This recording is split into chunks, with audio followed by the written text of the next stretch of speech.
आप देख रहे हैं PSJMD। चलिए कहानी की ओर दोस्तों। मेरा नाम मनोज है। मैं मेरे चाचा जी के साथ रहता था। मेरा चाचा जी जॉब करते थे। उनको उस जॉब के अंतर्गत उत्तराखंड के एक छोटे से गांव अल्मोड़ा में रहना पड़ता था। वे एक कंपनी के ट्रक ड्राइवर थे। एक दिन मेरे चाचा जी के साथ उनका खलासी नहीं था तो मुझे उनके साथ जाना पड़ा। तो आइए जानते हैं इस सफ़र से जुड़ा हुआ रोमांचक और डरावना किस्सा।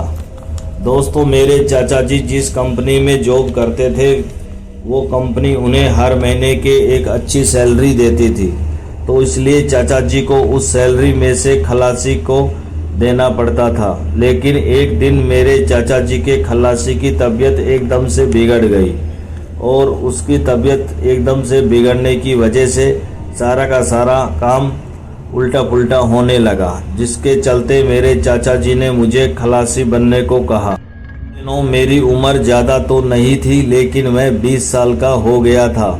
मुझे हमेशा भला बुरा सुनना पड़ता था, क्योंकि मेरे चाचा जी कहते थे तुम दिन भर घर में पड़े रहते हो, कुछ काम धंधा भी नहीं करते।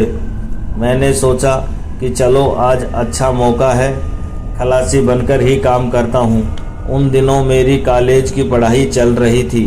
वैसे तो पढ़ाई में ज़्यादा समय मेरे को नहीं मिलता था, ऊपर से चाचा जी के तानों से मैं काफ़ी ज़्यादा विचलित हो रहा था।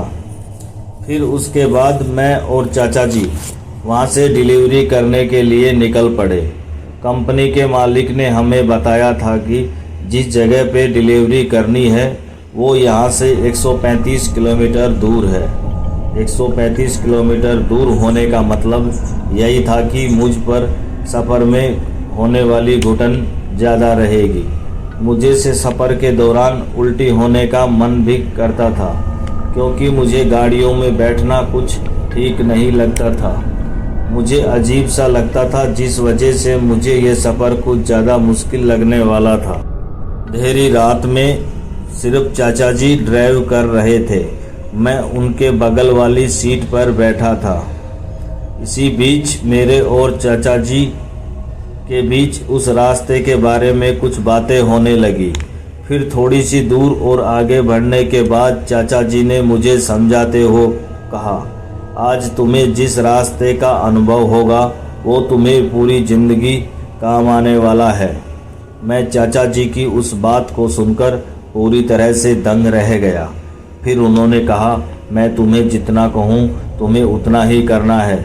अगर कुछ भी ज़्यादा करने की कोशिश की तो हम दोनों फंस जाएंगे। फिर हमारी गाड़ी स्पीड के साथ चलने लगी। गाड़ी के आजू बाजू में जो पेड़ पौधे नज़र आ रहे थे उन्हें देखकर मेरा सर चकरा रहा था, इसलिए मैं कुछ देर आंखें बंद करके बैठ गया। गाड़ी में बैठे बैठे मुझे कुछ ऐसा लग रहा था जैसे कि पूरी ज़मीन घूम रही है। खासकर घनी रात को तो मुझे हर चीज़ से डर लगने लगा था।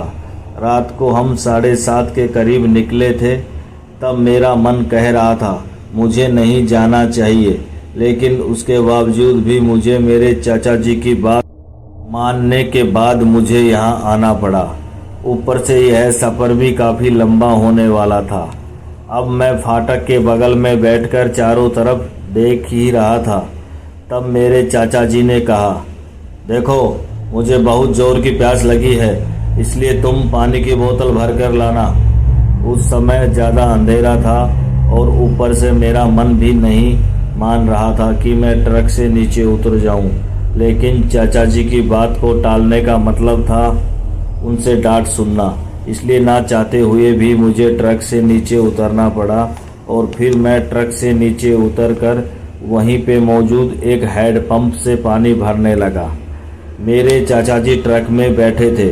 तभी मेरे चाचा जी मुझसे आवाज़ देते हुए अपने पास बुलाने लगे। जब चाचा जी की हरकत मैंने देखी तो मैं उनको एकटक घूरने लगा। मेरे चाचा जी अपने हाथ से मेरी तरफ इशारा कर रहे थे और वो मुझे जल्दी से ट्रक में बैठने का इशारा कर रहे थे। लेकिन मैं उनके इशारों को ठीक से समझ नहीं पाया और पूरी तरह से पानी की बोतल भरने के बाद वहाँ से निकल पड़ा। उसके बाद मैं उस पानी की बोतल को लेकर ट्रक के पास पहुँचा तो उन्होंने जल्दी से दरवाज़ा बंद किया और जल्दी से विंडो को दम से बंद कर दिया। चाचा जी की इस तरह की हरकत करते देख मेरा दिमाग खिसक रहा था, क्योंकि वो किसी पागल की तरह बर्ताव कर रहे थे। उन्होंने मुझ पे भड़कते हुए कहा, तुम्हारा दिमाग तो ठीक है ना? मैंने तुम्हें कहा था जल्दी लौट आओ, लेकिन तुम वहाँ क्या कर रहे थे?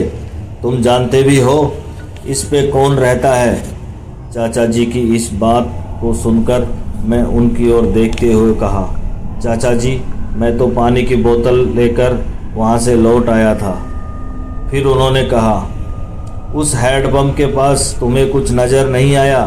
तो मैंने उन्हें मना किया कि मुझे उस जगह पर मेरे अलावा कोई भी दिखाई नहीं दिया। लेकिन आप ये क्यों पूछ रहे हो? तो उन्होंने कहा, उस हैंडपंप के पास तुम्हें एक महिला दिख रही थी और वो महिला अपने हाथ में एक केतली लेकर खड़ी थी।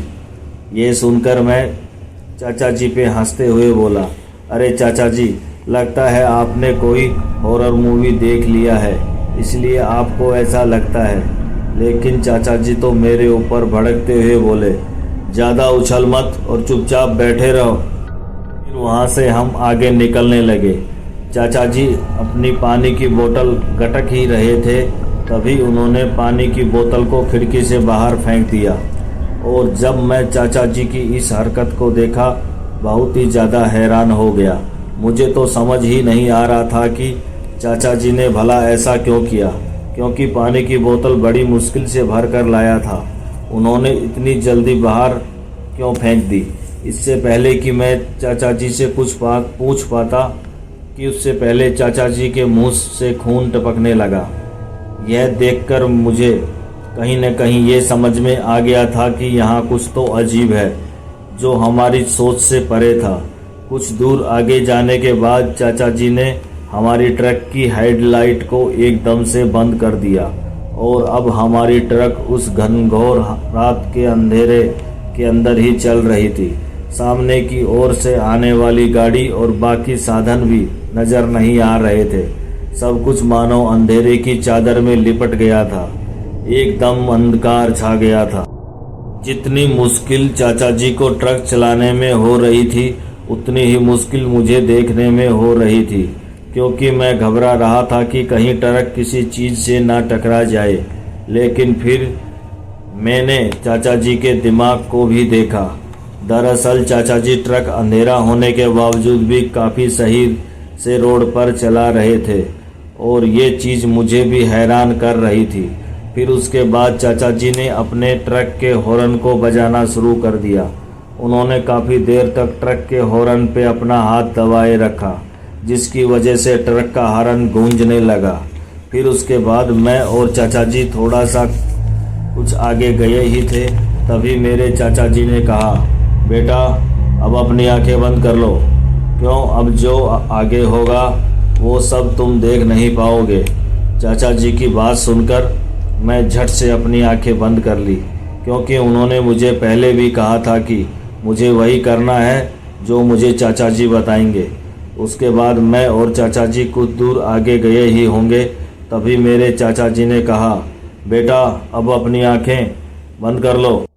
और मैंने जैसे अपनी आंखें बंद की, तभी चाचा जी की सांसें बहुत तेज़ चलने लगी और मेरी धड़कन भी अब तक इतनी ज़्यादा बढ़ गई थी कि मन ही मन मैं अपनी धड़कते कलेजे को सुन सकता था।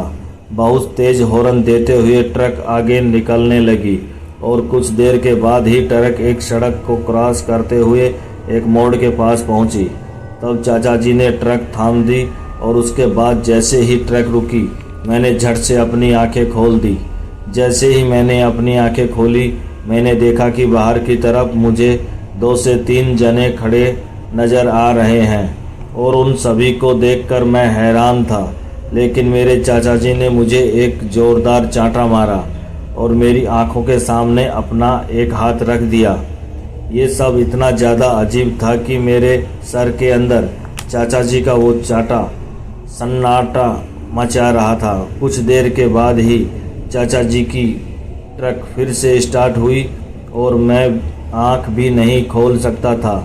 फिर मेरे चाचा जी ने धीमी आवाज़ में मुझसे कहा, तुमने जो गलती कर दी वो हमें आते वक्त शायद परेशान करेगी, वरना पूरा रास्ता साफ हो जाता, पर आज हमारे साथ गलत हो सकता है। इतना कहने के बाद उन्होंने मेरी आंखों के सामने से अपना एक हाथ हटा दिया।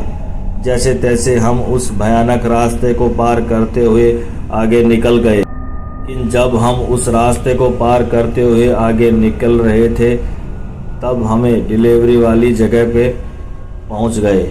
हमने सोचा कि आज रात हम यहीं पे रुक जाएंगे, लेकिन मालिक को पता नहीं क्या जचा कि उसने फ़ोन करके बता दिया कि हमें आज रात ही वापस लौटना होगा, क्योंकि यहाँ ट्रक की सख्त ज़रूरत है। जब मालिक ने ऑर्डर कर ही दिया था तो अब तो ट्रक पहुँचाने का काम भी चाचा जी का ही था। हमने न चाहते हुए भी सारा सामान को उतार कर अब वहाँ से वापस निकलना था। दुकानदार को बुलाकर सारा सामान उतारने लगे। उसके बाद सामान उतारते उतारते चाचा जी और उस दुकानदार के बीच इस रास्ते के बारे में कुछ चर्चा होने लगी। हालांकि उस वक्त मैंने उन बातों में ज़्यादा ध्यान नहीं दिया था। फिर उसके बाद सारा सामान उतार दिया तो चाचा जी ने बताया कि यहाँ से दूसरा रास्ता निकलता है, लेकिन मैं उस रास्ते के बारे में नहीं जानता। फिर चाचा जी ने उस रास्ते से जाना किया जिस रास्ते से हम वहाँ आए थे। उस दुकानदार ने हमें सुझाव देते हुए कहा, भाई साहब ज़रा संभल कर जाना, रास्ते में काफ़ी दिक्कतें आएंगी जो आपको काफ़ी हानि पहुंचा सकती हैं। उस दुकानदार की बात सुनकर मैं थोड़ा डर गया, क्योंकि आते वक्त भी मैंने जिन चीज़ों का एहसास किया था वो किसी दहशत से कम नहीं थी। और अब तो चाचा जी ने भी बताया था कि जाते हुए भी हमारे ऊपर मुसीबतों का कहर मंडराने वाला है, जिस वजह से मैं और भी ज़्यादा डर गया था। लेकिन फिर मैंने सोचा कि अब जो भी होगा देखा जाएगा। उसके बाद मैं और चाचा जी ट्रक लेकर निकल पड़े। अभी हमारे ट्रक की स्पीड धीरे धीरे बढ़ रही थी तो मेरे दिल की धड़कन भी लगातार धड़के जा रही थी। इस बार चाचा जी ने बताया कि मुझे अपनी आंखें बंद नहीं करनी है, क्योंकि इस रास्ते के अलग अलग नियम हैं। जैसे कि आती समय खल्लासी को अपनी आंखें बंद करनी होती हैं, और सुना है कि बंद आंखों के साथ कोई भी माया इतनी जल्दी से किसी इंसान को छल नहीं सकती। इसलिए ही मेरे चाचा जी ने मेरी आंखों को बार बार बंद करवा रहे थे। फिर उसके बाद हम दुकान से निकले।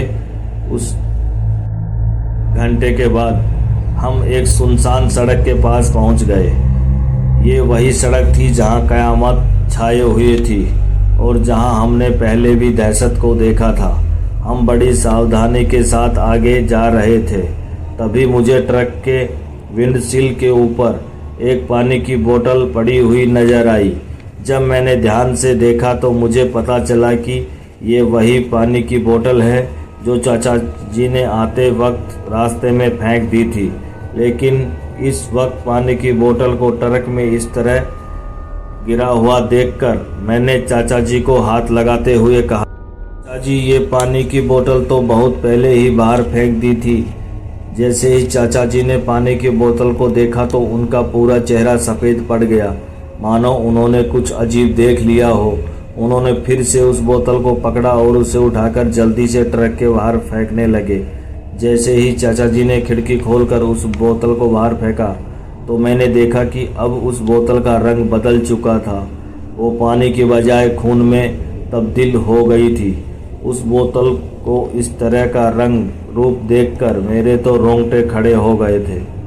अब मुझे भी समझ में आ गया था कि जिस हैंडपंप से मैंने पानी भरा था ये सब उसी की वजह से हो रहा है। जब मैंने ये सब चाचा जी से पूछा कि ये सब उस हैंडपंप की वजह से है, तब चाचा जी ने मुझे बताया कि उस हैंडपंप के पास कुछ तो ऐसा था जो हम दोनों की सोच से परे था। फिर कुछ दूर आगे जाने के बाद ट्रक के सामने एक आदमी अपना हाथ हिलाते हुए नजर आया। पता नहीं क्यों, लेकिन चाचा जी उस आदमी के सामने ट्रक को रोक दिया। जैसे ही ट्रक उस आदमी के सामने जाकर रुकी तो वो आदमी थोड़ा ऊपर होते हुए बोला, अरे भाई साहब, मुझे यहीं पास वाले गांव तक जाना है, आगे छोड़ दोगे तो भगवान आपका भला करेगा। फिर उस आदमी की बात सुनकर चाचा जी ने कहा, जो आपके साथ सामान का थैला है उसको इस ट्रक के पीछे वाले हिस्से में रख दो। यह कहकर चाचा जी शांत हो गए। उसके बाद में चाचा जी उसका आने का इंतज़ार करने लगे, लेकिन काफ़ी देर बीत जाने के बाद भी वो आदमी ट्रक के अंदर दाखिल नहीं हुआ। तो हम दोनों सोचने लगे कि अब वो आदमी पल भर में कहाँ गायब हो गया था। अभी हम ये सब सोच ही रहे थे कि तभी चाचा जी ने झट से ट्रक का दरवाज़ा खोला और वो नीचे कूद गए। मैं भी ट्रक के अंदर भला अकेला कहाँ रुकने वाला था, और मैं भी चाचा जी के पीछे पीछे ट्रक के नीचे कूद गया। और हम दोनों जैसे ही ट्रक के पीछे पहुँचे तो हमने देखा कि अब हम दोनों को ट्रक के पीछे कुछ दिखाई नहीं दे रहा था। वो आदमी पता नहीं कहाँ कुछ ही पल के अंदर वहाँ से गायब हो गया। इस बात ने हम दोनों को ही हैरान कर दिया। तभी चाचा जी ऊपर से चढ़ते हुए ट्रक के पिछले वाले हिस्से में देखने लगे तो उन्होंने देखा कि ट्रक के अंदर एक पोटली नज़र आ रही है। वो पोटली कपड़ों से ढकी हुई थी। तो उन्होंने कुछ कहा नहीं, ऊपर से पीछे की तरफ हद से ज़्यादा अंधेरा छाया हुआ था, तो हमें मालूम नहीं पड़ रहा था कि आखिर ट्रक के पीछे जो पोटली रखी हुई है उसमें है क्या। चाचा जी ने पोटली को खोलने के लिए उस पोटली की तरफ आगे बढ़े, और जैसे ही उन्होंने उस पोटली को खोलने की कोशिश की तो उन्हें उसके अंदर एक चिट्ठी पड़ी नजर आई। चाचा जी उस पोटली को देखते ही समझ गए कि कुछ तो इस पोटली में खोट है, वरना यहाँ इतनी रात को कौन अपनी पोटली एक सुनसान ट्रक के अंदर रख कर जा सकता है। उसके बाद जब चाचा जी ने उस पोटली के ऊपर रखी हुई चिट्ठी को देखा तो उसमें लिखा हुआ था कि इस पोटली को गंगा घाट के पास वाले कुएं के अंदर फेंकना है। उसमें एक अच्छी बात यह थी कि वो कुआं सड़क के किनारे ही बना हुआ था, तो उसके अंदर पोटली गिराने में कोई ज़्यादा दिक्कत नहीं थी। लेकिन उसके नीचे जो था उसे पढ़कर तो हम दोनों के रोंगटे खड़े हो गए थे।